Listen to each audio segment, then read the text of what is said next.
नमस्कार, सुदर्शन न्यूज में आपका स्वागत है। मैं हूं मुकेश कुमार और आज अपने विशेष प्रोग्राम में हम आपको दिखाने जा रहे हैं केंद्रीय मंत्री साध्वी निरंजन ज्योति का इंटरव्यू, जो हमने चुनाव प्रचार के दौरान उनके साथ गाड़ी में बैठ करके किया था। राजनीतिक सफर से लेकर के सामाजिक सफर और समाज से लेकर के राजनीति में उनका क्या योगदान है, इस पर हमने बात करी। लेकिन उसके पहले, इंटरव्यू को दिखाने के पहले एक उनका प्रोफाइल देखते हैं, उसके बाद आपको दिखाएंगे पूरा इंटरव्यू। 1 मार्च 1967 में उत्तर प्रदेश के हमीरपुर में साध्वी निरंजन ज्योति का जन्म हुआ। 1987 में साध्वी निरंजन ज्योति विश्व हिंदू परिषद के संपर्क में आई। 1990 में भाजपा के अभियान में सक्रिय रूप से शामिल हुई। 1990 में राम जन्मभूमि आंदोलन से जुड़ी। 2002 में हमीरपुर विधानसभा सीट से बीजेपी उम्मीदवार रही। 2003 में बीजेपी उपाध्यक्ष के रूप में चुनी गई। 2007 में हमीरपुर विधानसभा सीट से दूसरी बार बीजेपी उम्मीदवार के रूप में चुनी गई। 2008 में बीजेपी की राष्ट्रीय कार्यकारिणी की सक्रिय सदस्य रही। 2010 से लेकर 2012 के बीच साध्वी निरंजन ज्योति ने बीजेपी की प्रदेश मंत्री के रूप में कार्य किया। 2012 में तीसरी बार हमीरपुर से बीजेपी उम्मीदवार रही। 2012 से 2015 के बीच उत्तर प्रदेश की प्रदेश अध्यक्ष रही। 2014 में साध्वी निरंजन ज्योति फतेहपुर से लोकसभा चुनाव में उम्मीदवार रही। 2014 से 2019 तक साध्वी निरंजन ज्योति खाद्य प्रसंस्करण उद्योग राज्य मंत्री रही।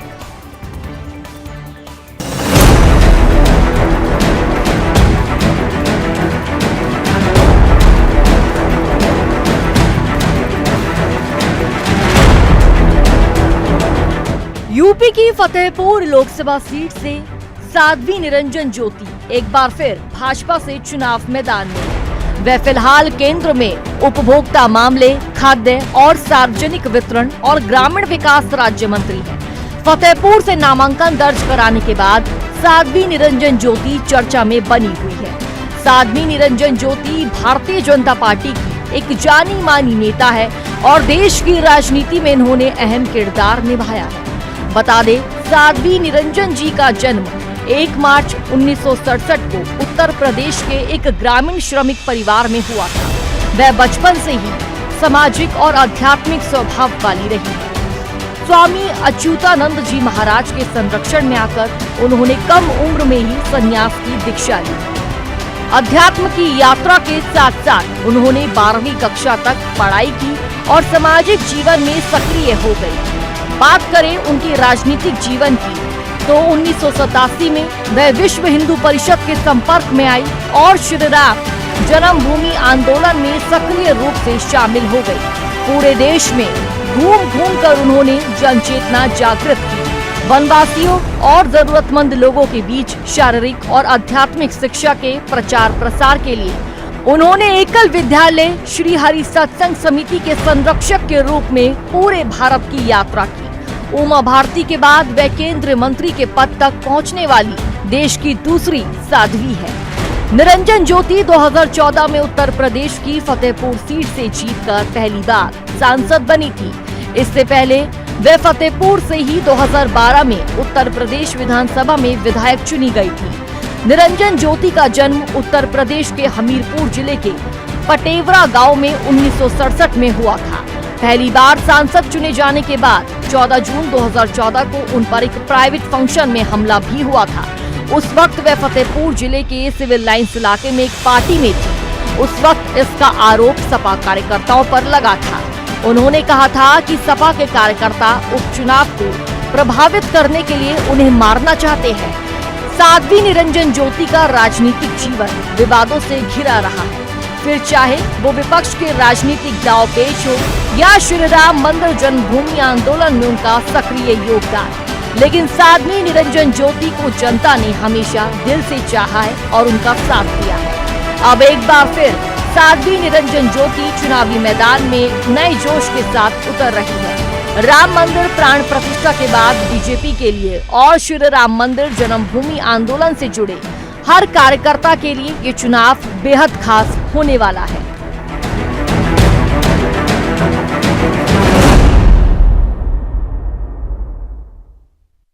ये तो था उनका राजनीतिक और सामाजिक सफर का ब्यौरा जो उनके प्रोफाइल के जरिए हमने आपको बताया। अब हम आपको बताते हैं इस इंटरव्यू के जरिए कि साध्वी निरंजन ज्योति ने कैसे अपने आसपास के सभी 10 कंस्टिट्यूएंसी में घूम कर प्रचार किया और सभी प्रत्याशियों को जितवाने के लिए जनता का वोट मांगा। खासतौर पे अकबरपुर, कानपुर, हमीरपुर और फतेहपुर, जहां से खुद वो प्रत्याशी है। क्या है वहां का हाल और क्या कहा उन्होंने, देखते हैं सीधे उनका इंटरव्यू।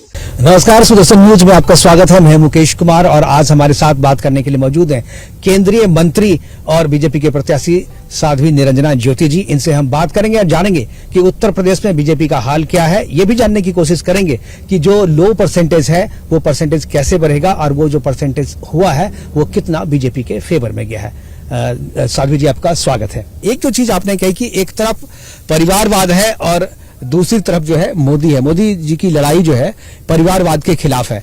आप जिस तरीके से लोगों के बीच में कम्युनिकेट करती हैं, ये जो कंस्टिट्यूएंसी में उत्तर प्रदेश की इस बार लड़ाई, इसको आप किस तरफ जाती हुई दिख रही हैं?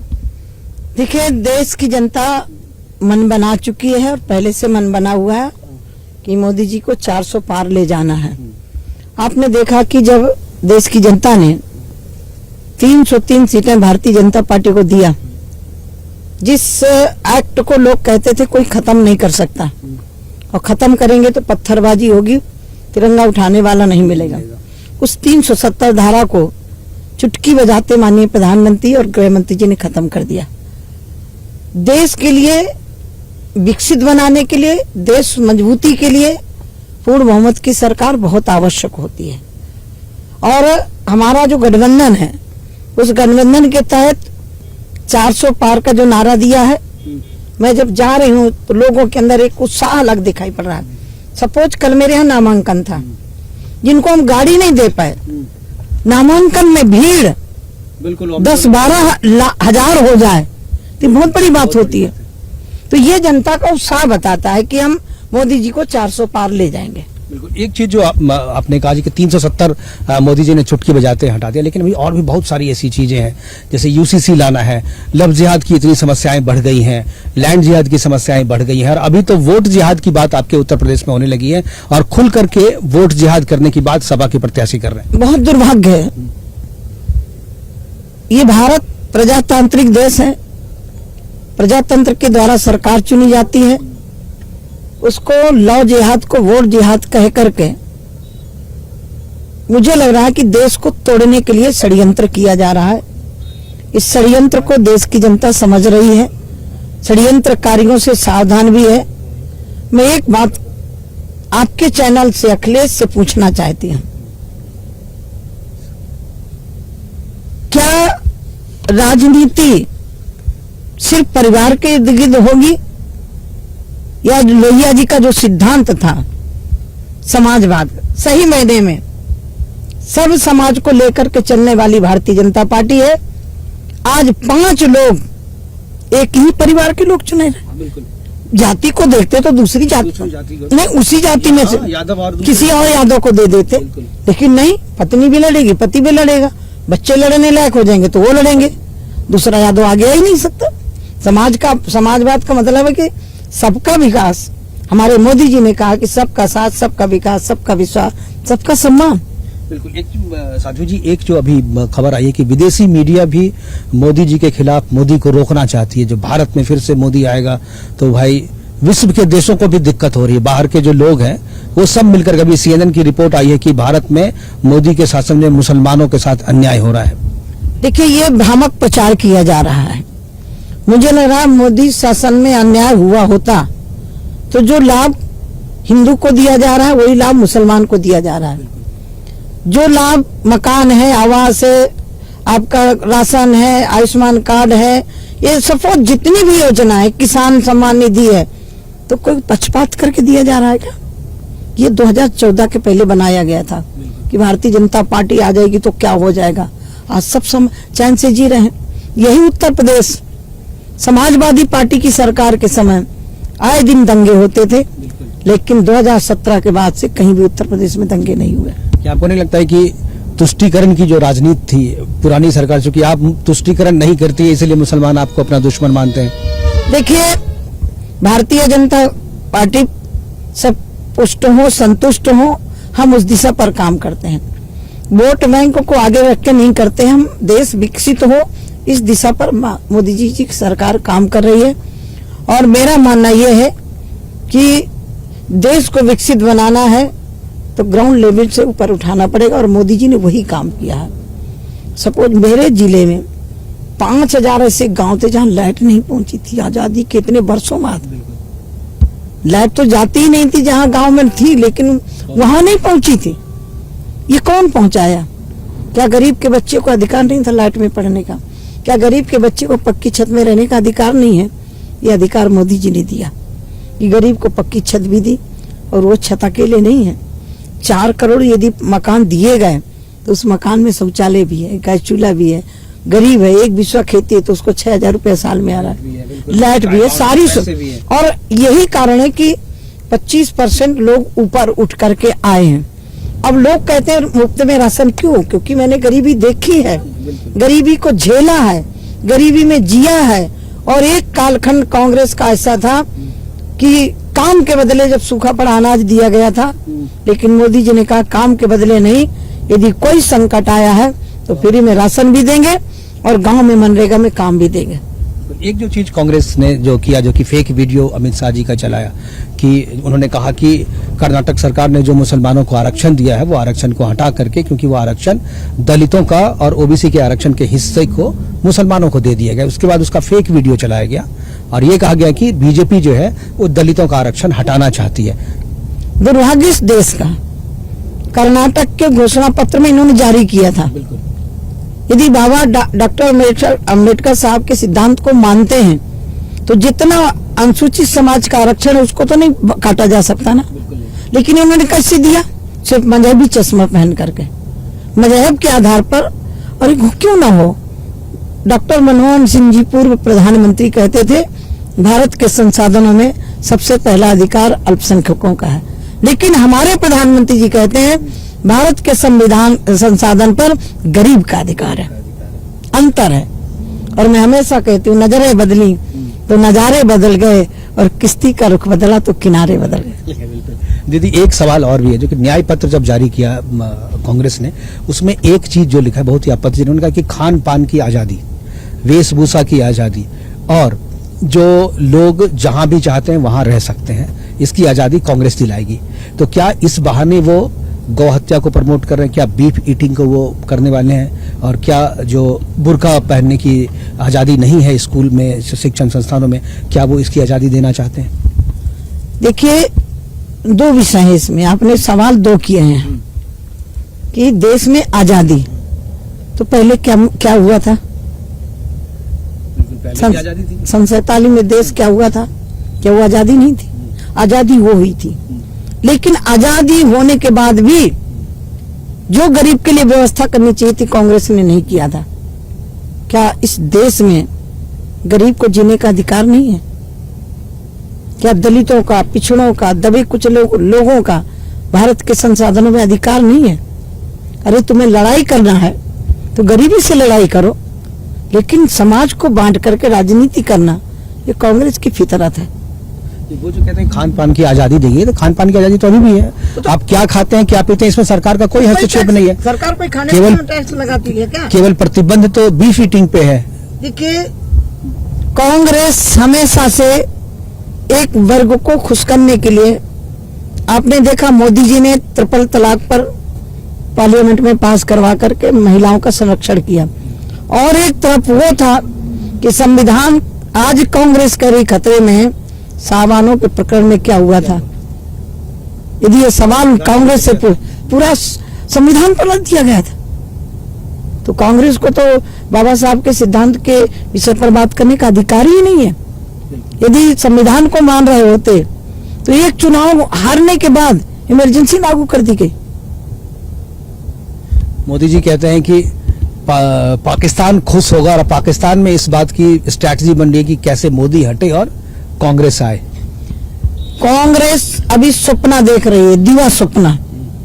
भारतीय जनता पार्टी पूर्ण बहुमत से 400 के पार सरकार बनाने जा रही है, और कांग्रेस भूल जाए, उन्हीं के साथ गठबंधन के एक नेता कहते हैं कांग्रेस 40 पार कर जाए तो बहुत बड़ी बात है। हम नहीं कह रहे, और मुझे तो लग रहा है कि कांग्रेस कहीं 30-35 में न समझ जाए। एक 3 नेताओं के बयान आए हैं इंडी गठबंधन से। पूर्णिया में जाकर के तेजस्वी यादव कहते हैं कि आप पप्पू यादव को वोट देने से ज्यादा अच्छा है कि आप एनडीए को वोट दे दो। जो अधीर रंजन चौधरी बंगाल में है वो आके कहते हैं कि ममता को वोट देने से ज्यादा अच्छा है कि आप बीजेपी को वोट दे दो। अभी शिवपाल यादव भी कह रहे हैं कि बीजेपी को आप वोट दे दो, आप इसको मत दो वोट, अपनी पार्टी को। देखिए, पार्टियां चलानी है, ये लोग भी जानते हैं कि आज देश खुशहाल हो रहा है, देश प्रगति कर रहा है, देश विकसित हो रहा है, ये सब जानते हैं। और यही इंडी गठबंधन का आप देख रहे हैं कि गठबंधन भी किए हैं और प्रदेशों में अलग अलग चुनाव भी लड़ रहे हैं। हमारा गठबंधन है तो हम कोई एक दूसरे के खिलाफ चुनाव नहीं लड़ रहे हैं। यदि इंडिया गठबंधन हमारे गठबंधन का प्रत्याशी है तो हम उसके सपोर्ट में हैं। भारतीय जनता पार्टी का प्रत्याशी है तो जो हमारे गठबंधन के लोग हैं उसको सपोर्ट कर रहे हैं। और दूसरा विषय, यदि इनका गठबंधन था तो एक घोषणा पत्र नहीं हो सकता था, लेकिन सबके घोषणा पत्र, कौन सा घोषणा पत्र लागू करेंगे भाई, कौन सा? और बड़ा दुर्भाग्य, मेरे नेता स्वर्गीय अटल कल्याण सिंह बाबू पर जब ढांचा तोड़ने का आरोप लगा, उन्होंने त्याग पत्र दे दिया कि कार चौकों पर गोलियां नहीं चलाऊंगा। उमा भारती जी के ऊपर आरोप लगा, उन्होंने त्याग पत्र दे दिया। और दिल्ली का एक मुख्यमंत्री जिनके 3 मंत्री जेल में, खुद जेल में, और जेल से सरकार चला रही है, ये इंडी गठबंधन के नेता। दीदी, एक जो चीज है जो हर एक बीजेपी के घोषणा पत्र में राम मंदिर का जिक्र होता था, राम मंदिर की बात होती थी, अब राम मंदिर बन गया। तो क्या आपको लगता है कि जनता जो है अब राम मंदिर के नाम पर इस बार आपको 400 पार करवा रही है? देखिए, राम मंदिर के नाम से हमने कभी वोट नहीं मांगा। राम मंदिर हमारी आस्था थी, क्योंकि मैं राम जन्मभूमि आंदोलन से जुड़ी रही हूँ। आस्था के केंद्र बिंदु को राजनीतिक मुद्दा नहीं बनाया जाता। हाँ, अब ये सवाल उनसे उठता है जो आज कह रहे हैं हम भी दर्शन करने जाएंगे। जब अयोध्या की गलियों में कार सेवकों की छातियों को गोलियों से भूना गया था, रक्त रंजित गलियों में जब चीख पुकार मची थी, क्या वो इनकी कांग्रेस के कान में आवाज नहीं पहुंची थी? क्यों? क्योंकि वो तो राम को नकारते रहे, राम से तो नकारते रहे। तो मैं इतना कहना चाहती हूँ कि वही जगह है जो लोग कोर्ट में खड़े होकर कहते थे राम मंदिर की सुनवाई नहीं हो, कांग्रेस के कपिल सिब्बल। क्यों मंदिर पर सुनवाई क्यों नहीं हो? मंदिर बदला जा सकता है, लेकिन जन्म स्थान नहीं बदला जा सकता। क्या आपको लगता है कि ये जो चुनाव है ये राम प्रेमियों और राम द्रोहियों के बीच में है? बिल्कुल मैं कहूंगी, क्योंकि यही लोग हैं कार चौकों पर गोलियां चलाई और इनके साथ में खड़े रहे कांग्रेस के। और ये बात जनता को समझना चाहिए कि जहां हमारा देश विकास कर रहा है, विकसित देशों की श्रेणी में आ रहा है, वहीं हमारे देश की सांस्कृतिक धरोहर भी सुरक्षित हो रही है और होना भी चाहिए। हम किसी के मजाक पर टीका टिप्पणी नहीं करते हैं, लेकिन अपने धर्म का अनुपालन करना हमारा कर्तव्य है और हमारा अधिकार भी है। एक चीज और, जो इस बार तीसरे फेज का चुनाव होने जा रहा है, पहले 2 फेज में वोटिंग परसेंटेज कम रही और ये चिंता की बात है, क्योंकि जो सनातनी हिंदू है वो शायद गर्मी की मार हो चाहे कुछ वोटिंग परसेंट, लेकिन जो दूसरी तरफ है बुरके में लंबी लंबी लाइनें देखी जा रही हैं। देखिए, 55% दूसरे चरण में हुआ है, वोट 63%। हाँ, 63।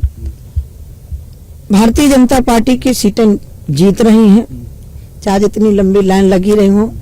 उनमें भी बहुत ऐसे लोग हैं जो लाभार्थी हैं, जिसको मकान मिला है, जिसको मुफ्त में राशन मिला है, जिसको बीमारी से छुटकारा मिला है। ऐसा नहीं हम संदेह करती कि वो सब उन्हीं के लिए गए हैं। उनको भी लगा कि कौन पाल रहा था कोविड के समय पर, कोविड के समय पर कौन हमारे साथ खड़ा था, उनको भी मालूम है। इस बार आप क्या अपील करेंगे तीसरे चौथे या जो बचे हुए फेज हैं उसके लिए जनता की क्या अपील है? देखिए, मेरी एक ही अपील है, यही हमारे प्रजातांत्रिक देश में जनता का अधिकार है। मैंने अभी भाषण में कहा पावर प्लांट की, ये पावर प्लांट बना हुआ है। तो जो वोटिंग है ये जनता का पावर है कि हमें कैसी सरकार चाहिए, कैसा नेतृत्व चाहिए। और मैं अपील करती हूँ कि देश की समृद्धि के लिए, विकसित राष्ट्र बनाने के लिए कमल की बटन दबाएं, घरों से निकलें, अपने अधिकार का प्रयोग करें, अधिक से अधिक मतदान करें। अब मैं आखिरी पड़ाव पे हूँ इस इंटरव्यू के में। आप अपने क्षेत्र की, आपके क्षेत्र की बात नहीं करूंगा क्योंकि आपके क्षेत्र में घूम के आया हूँ, कहीं कोई नहीं, सब जगह आप ही का नाम चल रहा है। आप आसपास कितने प्रत्याशियों को आप जितवा रहे हैं, कितने लोगों का प्रचार में, क्योंकि आप अपने क्षेत्र से बाहर दूसरे प्रत्याशियों का प्रचार करने के लिए, जो हमीरपुर में भी, अकबरपुर में थी, अभी आप हमीरपुर भी जा रही हैं। मैं हमीरपुर पुष्पेंद्र जी के लिए मांग करके आई हूँ, यहाँ देवेंद्र सिंह धोले जी के लिए, और 10 की 10 इस कानपुर बुंदेलखंड की सीटें निकलेंगे, बिल्कुल अच्छे मार्जिन से निकलेंगे कि विरोधी देखते रह जाएंगे कि यह क्या हो गया।